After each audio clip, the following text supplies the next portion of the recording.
to the Daily Bite. I'm your host, Pastor Steve Andrews. Today we read from Joshua, chapter 18.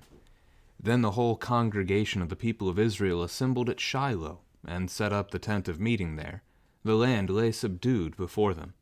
There remained among the people of Israel 7 tribes, whose inheritance had not yet been apportioned. So Joshua said to the people of Israel, "How long will you put off going in to take possession of the land, which Yahweh, the God of your fathers, has given you? Provide 3 men from each tribe, and I will send them out, that they may set out and go up and down the land. They shall write a description of it, with a view of their inheritances, and then come to me.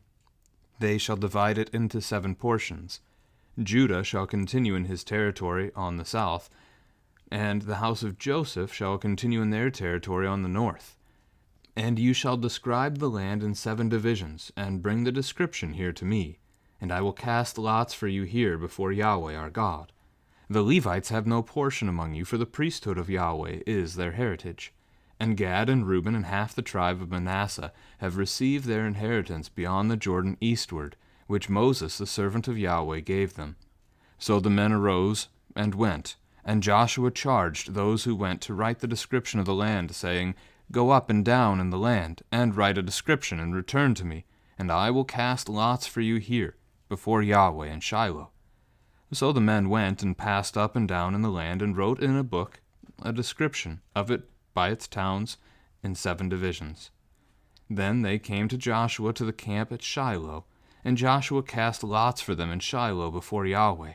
And there Joshua apportioned the land to the people of Israel, to each his portion. The lot of the tribe of the people of Benjamin according to its clans came up, and the territory allotted to it fell between the people of Judah and the people of Joseph.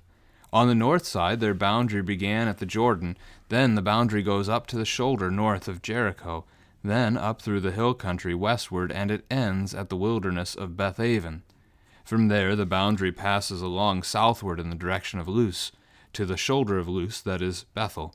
Then the boundary goes down to Ederoth Adar, on the mountain that lies south of the lower Beth-horon. Then the boundary goes in another direction, turning on the western side southward from the mountain that lies to the south, opposite Beth-horon, and it ends at Kiriath Baal, that is Kiriath Jearim, a city belonging to the people of Judah. This forms the western side, and the southern side begins at the outskirts of Kiriath Jearim, and the boundary goes from there to Ephron, to the spring of the waters of Nephtoah. Then the boundary goes down to the border of the mountain that overlooks the valley of the son of Hinnom, which is at the north end of the valley of Rephaim. And it then goes down the valley of Hinnom, south of the shoulder of the Jebusites, and downward to En-rogel. Then it bends in a northerly direction, going on to En-shemesh, and from there goes to Geliloth, which is opposite the ascent of Adumim. Then it goes down to the stone of Bohan, the son of Reuben, and passing on to the north of the shoulder of Beth-araba, it goes down to the Arabah. Then the boundary passes on to the north of the shoulder of Beth-hoglah, and the boundary ends at the northern bay of the Salt Sea, at the south end of the Jordan. This is the southern border. The Jordan forms its boundary on the eastern side. This is the inheritance of the people of Benjamin according to their clans, boundary by boundary, all around. Now the cities of the tribe of the people of Benjamin according to their clans were Jericho, Beth-hoglah, Emek-keziz, Beth-araba, Zemaraim, Bethel, Avim, Para, Ophrah, Kafar Ammoni, Ophni, Geba, 12 cities with their villages, Gibeon, Ramah, Beroth, Mizpah, Kephirah, Moza, Rechem, Urpiel, Terah, Zelah, Haleph, Jebus, that is Jerusalem, Gibeah, and Kiriath Jearim, 14 cities with their villages. This is the inheritance of the people of Benjamin, according to its clans. This is the word of the Lord. Today's chapter continues our look at the different tribal allotments. So we've started with Israel coming into the promised land. They've crossed the Jordan River to the west. They have been for the last maybe 5 to 7 years under God's direction and God's fighting. They have been driving out those tribes that were living in the promised land before them, the Canaanites, the Hivites, Perizzites, Jebusites, Amorites. I might have missed one or two. They've been driving those tribes out, and now the Lord is apportioning, dividing up the land among the tribes. We started with Caleb, that one faithful spy. Joshua is the other faithful spy of the 12, but Caleb got to go first. Joshua is the leader of the people. We'll actually see his coming later. So then we went to the tribe of Judah, and from Judah we went to the descendants of Joseph. So Judah being the one who inherits first among Jacob's descendants because of his, well, I guess I would say because of his faithfulness, but more so because of the lack of faithfulness from the brothers who were first in order before him. So Judah becomes the firstborn, has the birthright of the firstborn. And then you get the favorite son, Joseph, and his sons, Manasseh and Ephraim, who were divided to take the 12 tribes again. The Levites don't get one of the 12 allotments of land, so you had to get back to 12. Joseph is split in two from Manasseh and Ephraim. Then we have today the other favorite son of Dad, and when we talk about the 12 sons of Jacob, Israel, that would be Benjamin. So Benjamin gets chapter 18 for us, and then the rest of the sons, the other 6, are going to be tomorrow in chapter 19. So again, very helpful to have a map available to you to be able to see this and to show this to your family so you understand that this is real history that actually happened and over in what we would call the Middle East today. So page 365 if you have a Lutheran Study Bible. Otherwise, just use your favorite search engine and type in Old Testament map, 12 tribes, Israel, and that'll give you lots of maps to look at. So as we look at the text here today, we see the congregation of Israel gather together at Shiloh. Now Shiloh is in Ephraim, which is something we've already seen allotted. Shiloh is roughly 20 miles north of what we know of as the city of Jerusalem, which it's not called that yet at this point. We'll see it mentioned at the end of the chapter. They set the tabernacle up there, right? That's mentioned in verse 1, the tent of meeting. The tent of meeting is the other name for the tabernacle because it is a tent, but it is with a place where God promised he would meet with his people. So as he sits on his throne, the Ark of the Covenant, and he would speak to his people from in the midst of them. That's the promise of the tabernacle, God dwelling with man. We're thankful to have that, and you can quiz your kids on this one. How do we know God dwells with us today? And that's that name, Emmanuel, right? God with us, that Jesus took on flesh, became a man. And in fact, the John 1 text, if you think of the Gospel of John, that first chapter, in English, I think it ends up saying that Jesus dwelled with us. The Word was made flesh and dwelled with man. The Greek there would actually be tabernacled, that the Word of God made flesh, tabernacled with us. So to use that as an idea of dwelling, to live. So Jesus lives with us. That is a prominent thing. That's the fulfillment of what the tabernacle and later the temple both end up being, as they point us to God with us, which is Jesus. But as we look at this text, this is relevant, right? The tabernacle was instructed by God to Moses on Mount Sinai back in the book of Exodus, in basically the second half of the book, that they're told to, here's the blueprint, here's the design, and then we see them build it, and they've matched that blueprint design perfectly because it is what the Lord has given them to do, to build his house, a temporary house, a tent that can be moved as they move from one place to the other in the wilderness, but not anymore. They've finally come into a land that is their own. They're not going to be wanderers any longer, and so they get to set the tabernacle up, and they don't have to take it down. Imagine all the work of, go back and read those chapters of Exodus, see all the pieces of furniture, all the clasps and the tent pegs and all the different things that they had to carry and set up and take down. Every time the pillar of cloud and fire moved, they took it down, and the Levites carried it until the pillar of fire came to a stopping point, at which point the Levites set the tabernacle up all over again. So that's what we have here. They don't have to do it anymore. They have set up the tabernacle, and it will not move for over 300 years. After moving again and again and again over the last 45 to 47 years, the 40 years of the wandering and then the 5 or 7 years it's taken so far to take the promised land, after all that movement, it stops. So this is 1400 BC, roughly, that we're talking about in our context right now, and it's going to be 1 Samuel chapter 4, which is going to be somewhere around 1060 BC. I'm not sure we can pinpoint it exactly. That's roughly 340 years. And so in 1 Samuel 4, they take the Ark of the Covenant out of the tent at Shiloh, and they carry it off into battle with the Philistines. I've mentioned that as we've studied through Joshua together already, that the Ark will be captured, and God's going to destroy some of the Philistine cities and cause damage and harm because of the Ark, that they have God's throne. And they eventually realize that it's the Ark that's the problem, and they send it back. And at that point, we're not quite yet to having Jerusalem as the capital or having a temple set up, but it stays in Shiloh all that time in between those two events.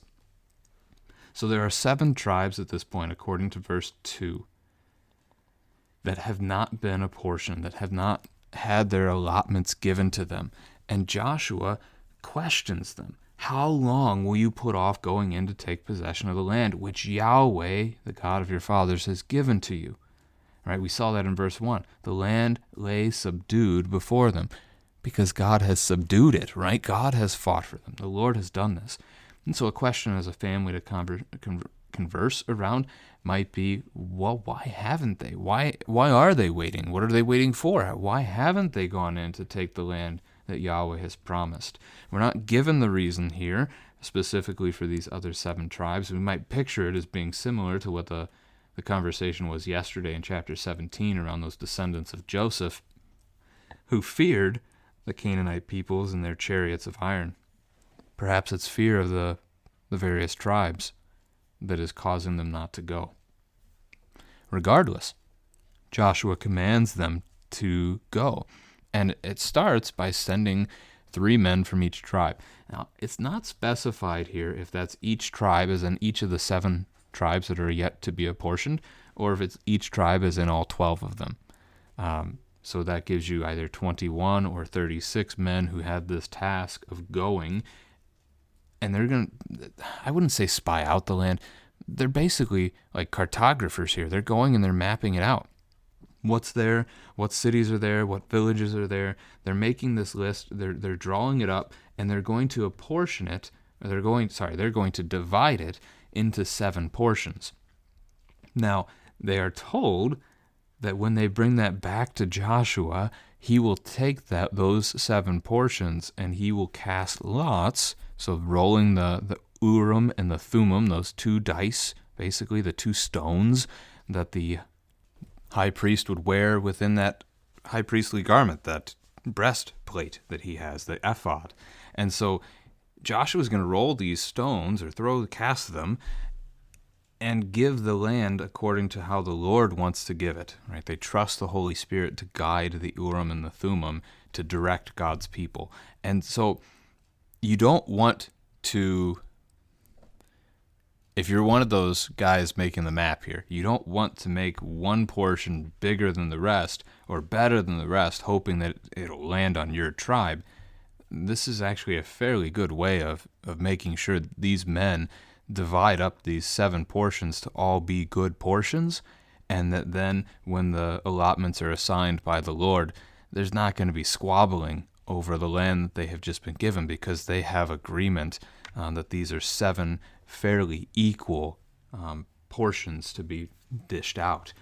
And so that's what we see. They're going to bring that back. They're going to have it apportioned to them, starting in verse 8. So they go, they make the description. Verse 9, they come back. They give that description to Joshua, and verse 10, Joshua casts lots, and he then apportions the land to the people. That's what we're going to have over today and tomorrow's chapters. Today we only get Benjamin's portion, and we're going to get the other tribes all in chapter 19 tomorrow. So what do we have? Well, the positioning of Benjamin on your map, again, the map's going to be the most helpful way to do this rather than trying to follow the wording of Scripture here because the map has been well studied, right? The text has been well studied, and the map's made and drawn up for us, and it would just be difficult over a podcast to lay out all these locations. So if you're looking at the map, Benjamin is going to be located to the south of Ephraim, but to the north of Judah. So it's going to be sandwiched in between Ephraim and Judah, but it's going to be the eastern half of that, as it will be bordered by the Jordan River, but it's going to be bordered on the left, on its west, by the tribe of Dan. So we'll see that yet to come. What cities might be recognizable within this tribe of Benjamin? It's a question to talk about as a family as you read those verses 21 through 28. Ask your children which city names they recognize. Jericho would be one, right, that we've seen in the book of Joshua back in chapter 3 and 4, where they marched around the city and then the city walls fell, and the Lord commanded that the city of Jericho not be rebuilt. And he issued a curse on anyone that would rebuild it. So they should leave that one in rubble. Then you get Bethel, which means house of God, and that goes all the way back to the times of the patriarchs. So that city has fallen into their territory. You also get Gibeon. Gibeon is the city of the people who have deceived, right? I think that was Joshua chapter 9 here, where they made a covenant with Joshua and with the Israelites, pretending to be people from a faraway country. They brought their dried up food and bread and worn out clothing and sandals and such, but they lived in Gibeon, which really wasn't that far away. It's also going to be the spot where Yahweh speaks to Solomon, one of the future kings of Israel, and offers him anything he wants, and Solomon asks for wisdom. So that's going to happen at Gibeon. Ramah is probably best known because Samuel, the prophet, is going to make Ramah his home. And he'll be when he dies, he'll be buried there. The other one of note, which you might not recognize by its name at the present, as in the present of the text, that would be verse 28, Jebus, although in quotes were given, or parentheses were given, that is Jerusalem. Jebus is presently, historically, occupied by the Jebusites. That's why it's called Jebus. It's their home. But once King David takes it and makes it his capital city, Jerusalem will be the name known to it. So those are the noteworthy villages and cities that you might recognize. Tomorrow, again, we're going to continue this allotment of the land, and we'll see the remaining tribes receive their inheritance.